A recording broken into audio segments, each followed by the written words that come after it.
गई। वहीं दूसरी तरफ हालात फिर से बिगड़ते जा रहे हैं। सब कुछ ठीक लग रहा था, लेकिन अचानक कबीर एक बार फिर बेला के वश में आ जाता है। वह उसके दिए हुए जूते पहनता है, उसकी हर बात मानता है और यहाँ तक कि उसके कंधे पर हाथ रखकर खुद को एक अच्छा इंसान बताने लगता है। यह सब देखकर पूजा घबरा जाती है और तुरंत फिर से टैरो कार्ड रीडर के पास पहुंचती है। वह पूछती है कि आखिर चूक कहाँ रह गई। तभी उसे एक चौंकाने वाला सच बताया जाता है। अभी भी एक जरूरी चीज अधूरी है, और वही सबसे खतरनाक कड़ी है। जब तक वह पूरी नहीं होती, वशीकरण का असर खत्म नहीं हो सकता। अब पूजा के सामने सबसे बड़ा सवाल यही है कि वह अधूरी कड़ी आखिर छुपी कहाँ है।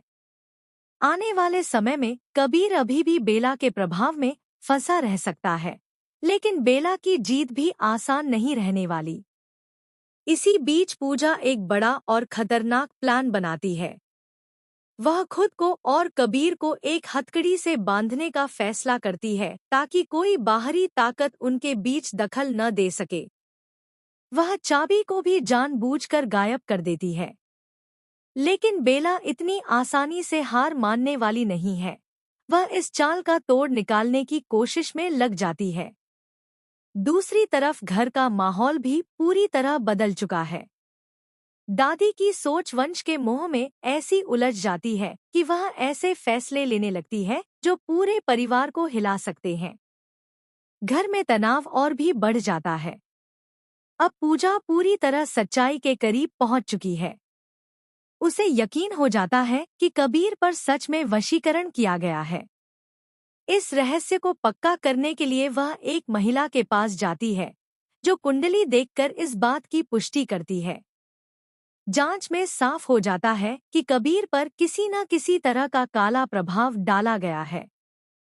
अब पूजा के सामने पूरा सच है, और वह तय कर लेती है कि वह बेला को सबके सामने बेनकाब करेगी। लेकिन असली सवाल यही है कि क्या वह कबीर को इस अंधेरे से बाहर निकाल पाएगी या फिर बेला अपनी पकड़ और मजबूत कर लेगी। आने वाले एपिसोड्स में कहानी और भी ज्यादा रहस्यमय गई। वहीं दूसरी तरफ हालात फिर से बिगड़ते जा रहे हैं। सब कुछ ठीक लग रहा था, लेकिन अचानक कबीर एक बार फिर बेला के वश में आ जाता है। वह उसके दिए हुए जूते पहनता है, उसकी हर बात मानता है और यहाँ तक कि उसके कंधे पर हाथ रखकर खुद को एक अच्छा इंसान बताने लगता है। यह सब देखकर पूजा घबरा जाती है और तुरंत फिर से टैरो कार्ड रीडर के पास पहुंचती है। वह पूछती है कि आखिर चूक कहाँ रह गई। तभी उसे एक चौंकाने वाला सच बताया जाता है। अभी भी एक जरूरी चीज अधूरी है, और वही सबसे खतरनाक कड़ी है। जब तक वह पूरी नहीं होती, वशीकरण का असर खत्म नहीं हो सकता। अब पूजा के सामने सबसे बड़ा सवाल यही है कि वह अधूरी कड़ी आखिर छुपी कहाँ है। आने वाले समय में कबीर अभी भी बेला के प्रभाव में फंसा रह सकता है, लेकिन बेला की जीत भी आसान नहीं रहने वाली। इसी बीच पूजा एक बड़ा और खतरनाक प्लान बनाती है। वह खुद को और कबीर को एक हथकड़ी से बांधने का फैसला करती है ताकि कोई बाहरी ताकत उनके बीच दखल न दे सके। वह चाबी को भी जानबूझकर गायब कर देती है। लेकिन बेला इतनी आसानी से हार मानने वाली नहीं है। वह इस चाल का तोड़ निकालने की कोशिश में लग जाती है। दूसरी तरफ घर का माहौल भी पूरी तरह बदल चुका है। दादी की सोच वंश के मोह में ऐसी उलझ जाती है कि वह ऐसे फैसले लेने लगती है जो पूरे परिवार को हिला सकते हैं। घर में तनाव और भी बढ़ जाता है। अब पूजा पूरी तरह सच्चाई के करीब पहुंच चुकी है। उसे यकीन हो जाता है कि कबीर पर सच में वशीकरण किया गया है।